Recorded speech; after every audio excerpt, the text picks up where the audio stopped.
Hey, what's up? It's me, Neil. Ngayon, nandito kami sa Mulanay, Quezon. Dito sa may barangay Gapang. Ay, Gapang. Ilayang Uni yung tawag na niya ngayon. Tapos bibisitahin namin yung bundok ng lolo ko. Kasi magpapabanday kami ng lukad. Magpapakawit kami ng lukarin. Lukarin yung nyug na ginagawang lukad. Magpapakawit kami nun. Tapos ibebenta, no? Kasi every 2 months or 45 days, kailangan bisitahin yun. Para hindi man laglag yung bunga na. Tapos nandito na nga kami. Dala ko nga pala yung tent niyan. Tapos may dala rin kaming lutuan kasi magsaset up ako ng tent. Tapos doon na rin kami magluluto ng food. Para bagang yung nakikita ko sa YouTube, sa Facebook na bushcraft. Bushcraft na. Yung parang back to sinaunang panahon. Yeah, ayan kita nyo. Diba may mga shots na rin akong ganyan na. Ayan, luto na pala yung sinaing namin, guys. Magluluto na nga pala ako ng ulam. Egg muna, fried egg, pero wala kaming lutuan na kawali talaga, so yung takip na lang nung kaldero yung ginawa naming lutuan. Tapos asin, paminta, okay na yun, pwede na, mabilis lang na maluto yung egg, no? Tapos another lang, mantika and bawang. Lulutuin naman natin yung Argentina. Wow, nag-apoy pa, din namang tunay na chef. Chefan din naman eh. Flambe ang tawag dyan, guys, yung nag-aapoy, alam nyo yun, so may natutunan kayo ngayon. Ayan, luto na agad yung ating pagkain. Ready na. Mainit-init pa yan, guys, fresh from the kalan. Sumandok na nga kami dyan. At habang nasandok kami yan, bigla namang may dumating dyan na pinsanin ata namin or kakilala. Kakilala ni nanay eh. Ayan, dumating nalimutan ko pangalan ni tita eh. Tapos, pagkatapos namin kumain, nagpunta nga pala ako sa ilog upang hugasan yung mga pinagkainan, ay yung pinaglutuan namin. Medyo malayo lang yung ilog, siguro mga 2 to 3 minutes. Ito guys yung pinapaglukadan. Ayan. Sinisindihan dyan sa ilalim.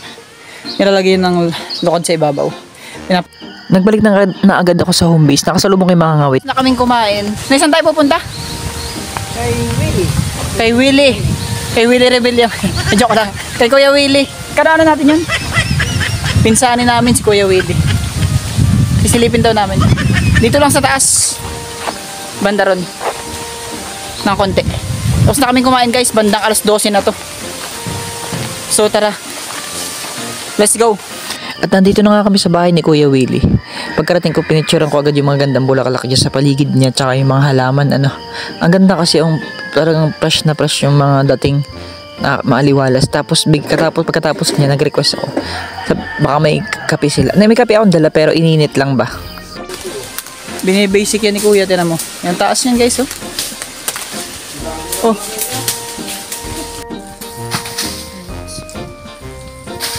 Anong tawag niyan, Kuya, sa anong yan? Ha? Anong tawag? Tapasan. Ha? Tapasan. Tapasan. Tatapas.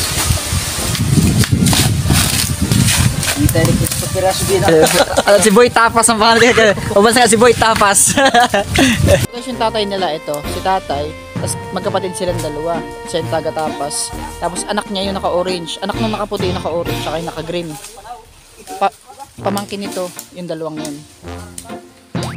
Lahat pala nakangawit sila.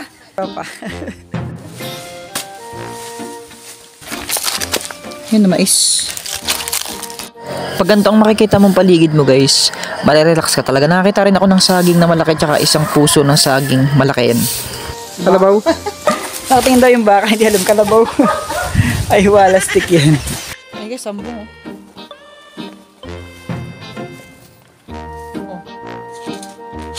Yo.